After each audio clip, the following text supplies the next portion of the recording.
The Crown Tundra is an incredibly mysterious place, home to a ton of really rare Pokemon, even said to be home to legendary Pokemon, and in fact, there's even been some reported sightings of a mythical Pokemon. But there's actually a group of Pokemon that is even more rare than these Pokemon, and that is the fossil Pokemon found in the Crown Tundra.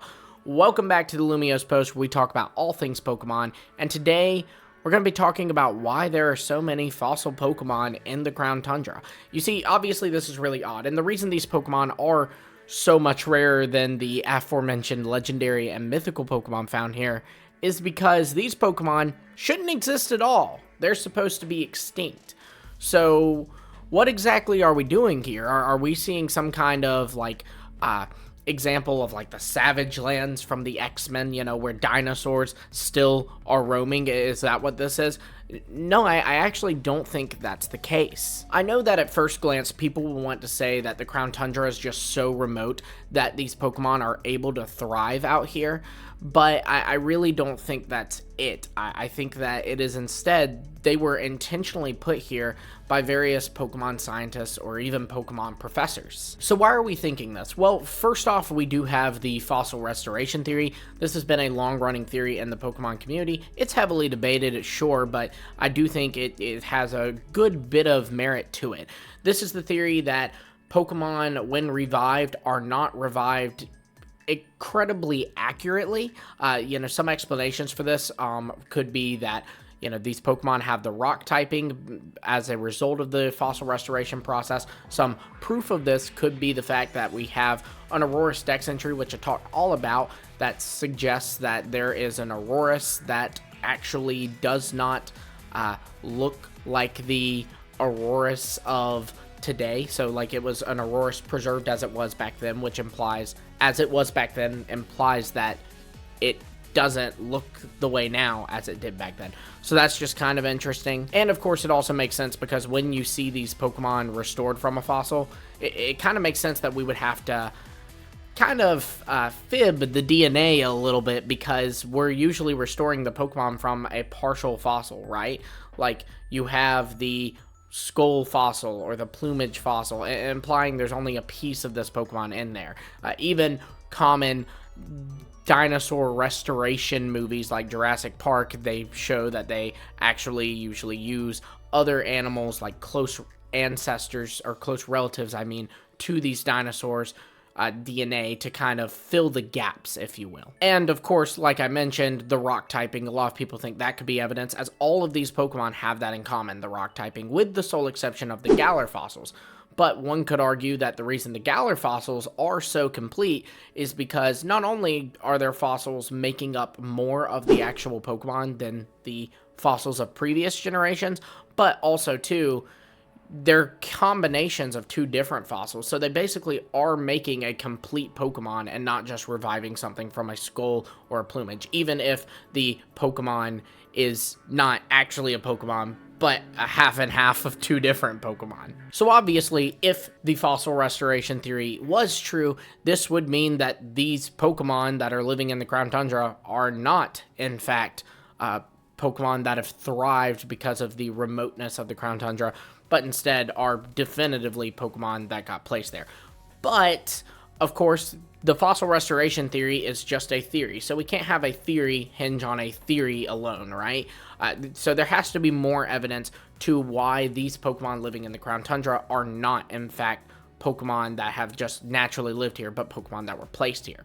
Well, another piece of evidence could be the Pokemon that are appearing here.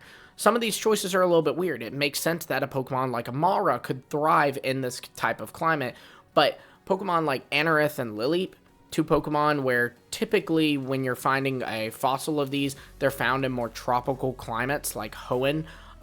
Them being found here in a very, very cold part of the Galar region, these fossil Pokemon, kind of goes against what their fossil placements tell us about how these Pokemon lived. But there's a couple of fossil Pokemon that I think really hit the nail in the coffin, and that is, first off, the Galar fossils themselves. These Pokemon actually are found in the Crown Tundra as well. Now, they are only found via raids, which tells me that they are much rarer than the Tyrants or the Aerodactyls or the Amistars in the Crown Tundra. And, that would make sense if they were newly introduced Pokemon, which would make sense because these are very recently discovered Pokemon, the Galar fossils. It also does make sense, too, that this theory would be correct because we know for a fact that the Galar fossils did not just thrive here in the Crown Tundra. No, they had to be placed there. So at least the Galar fossils had to be placed there. And if the Galar fossils were, then to me, it's kind of a no-brainer that, okay, well, if the Galar fossils were, then why couldn't the other ones, right? Possibly an even bigger key is an even older fossil Pokemon than the Galar fossils, a Pokemon that we've known about for a really long time, and that is Omanyte. Omanyte's Pokemon Sword Dex entry talks about how Omanyte used to be extinct, but are being revived in mass numbers. And not only this, but they're being released into the wild, or they're escaping their kind of captivities where they're being restored, and are even so much so that they're becoming a problem. So we see evidence here in Omanyte's Dex entry that people are indeed restoring fossil Pokemon and are indeed releasing them into the wild, or at least not paying enough attention to them and basically allowing them to escape on their own. So again, why couldn't the Crown Tundra be one of these places? In fact, this is Omanyte's Crown Tundra Dex entry, which to me could kind of imply that this is a Dex entry specifically about Omanyte and its relationship with the Crown Tundra.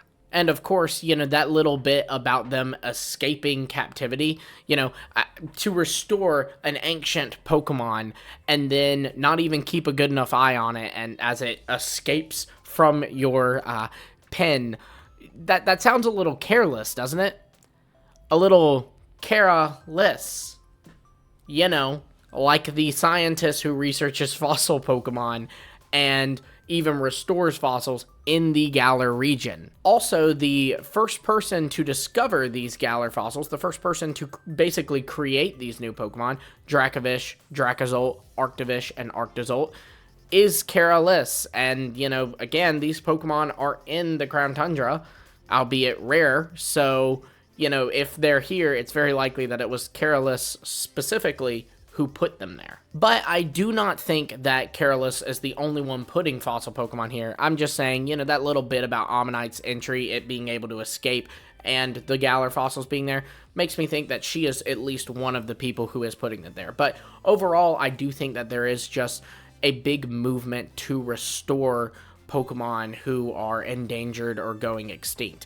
We do also see in Pokemon Scarlet and Violet in the Blueberry Academy, which is a artificial biome that's being managed by researchers in the Blueberry Academy, we see some Pokemon that are much rarer or have even gone extinct, like Hisuian Quillfish and Kleavor, and even some fossil Pokemon in Cranidos and Rampardos and Shieldon and Bastiodon. So I do think that there is just a movement where these people are, people across the world are restoring these Pokemon and then trying to reintroduce them into the wild. Similarly, in the real world, there are talks of doing that. Specifically, people think that mammoths actually did so much more for the Earth than they, previously had thought. And so the plan that a lot of scientists have is they would like to not only revive the mammoth, bring it back from extinction, but eventually have it be a population that exists in the wild once again.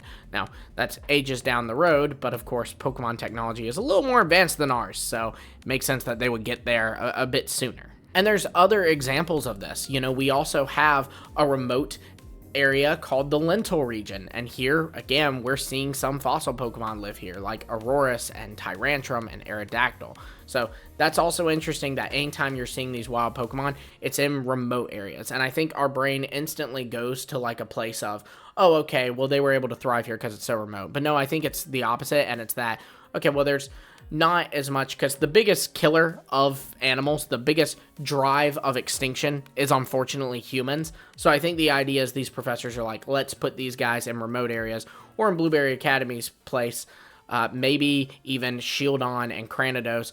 their population hasn't expanded to the point that they feel they can release them in the wild, so they've got them in a more controlled area right now, which would also explain their absence from the Crown Tundra. We also do see in the Alola region that there is another guy who's wanting to make a park where Pokemon can thrive from the brink of extinction. You know, extinct Pokemon can live. So you're seeing these conservation efforts everywhere. Lapras is another example of a Pokemon that, while we don't necessarily think it's prehistoric, but it very well could be, it is a Pokemon that at one point was heavily endangered, but conservation efforts were able to bring it back. There are definitely people in the Pokemon world who are hoping to make a difference, and they're doing that here, and I believe Crown Tundra is an example of that. So yeah, that's my theory. I do believe that the Pokemon in the Crown Tundra, the fossil Pokemon specifically, are Pokemon that were placed there by professors, by researchers, by scientists, in an attempt to allow these Pokemon's populations to grow.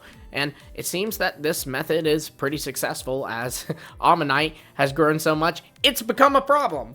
So that's great for Omanyte. Shout out to Omanyte, everyone. Praise Helix indeed. But yeah, let me know what you think of this theory. Be sure to like, subscribe, hit the bell for notifications, all of that fun stuff. And until next time, I will see all of you later.